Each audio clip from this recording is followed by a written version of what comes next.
According to the results of the election yesterday, the final 2 dry counties in the state both passed 3 similar questions on alcohol in unincorporated parts of their counties. Roosevelt and Curry counties both passed a question on allowing the sale, service, and consumption of alcohol, a question on allowing the transfer of liquor licenses to unincorporated parts of the county, and a final question about beer and wine licenses for restaurants. In Roosevelt County, voters approved a mill levy for Portales Municipal Schools to provide the school with $400,000 for technology measures. The Eastern New Mexico News reported that Superintendent Johnny Kane said the mills will be phased in while an existing technology bond is phased out. This will keep tax rates the same and allow the district to receive the same money without being on the hook for bond interest.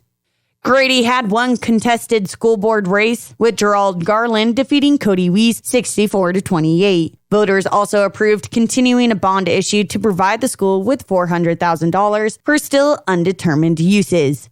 3 races were contested for the Texaco School Board, with Derek Kyle Kane winning position 1, Chad Davis taking position 2, and Craig Rohrbach winning position 3. The CCC Board of Trustees will consider a variety of fixes to its presidential residence in Clovis. The $186,770 of work to be funded through CCC's building, renewal, and replacement funds include 4 primary components. The Xcel Energy Foundation is providing approximately $21,000 in grant funding to 4 area nonprofit working to boost STEM education and economic sustainability. The 2 education recipients were Eastern New Mexico University Foundation and Mesa Community College Foundation. The recipients of the Economic Sustainability Grant were the Hartley House and MAT 25.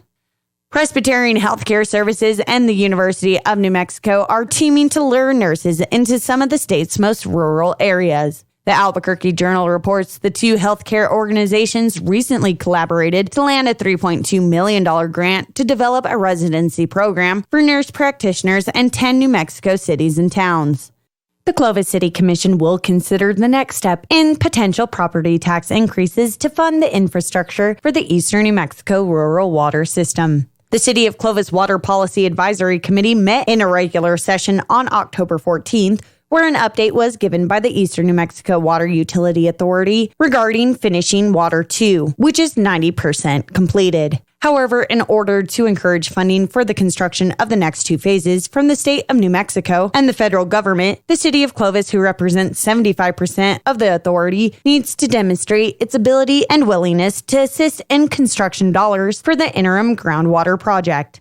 The Clovis City Commission took action regarding the recommendation at their meeting held October 22nd. Officials advised the impact of implementing a mill levy at $15 million would mean an increase of 1.554 mills, which will generate an operational revenue increase of approximately $200,000 over 20 years. The tax impact per $100,000 of the market value of a home will be $51.80 per year or $4.32 per month.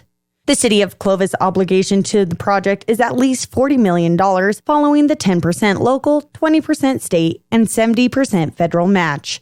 Mill levy increases cannot go into effect until after the tax rates are set by the Department of Finance Administration on September 1st, 2020. The Clovis City Commission will meet tomorrow at their regularly scheduled meeting and discuss the tax increase in an executive session at 4:30.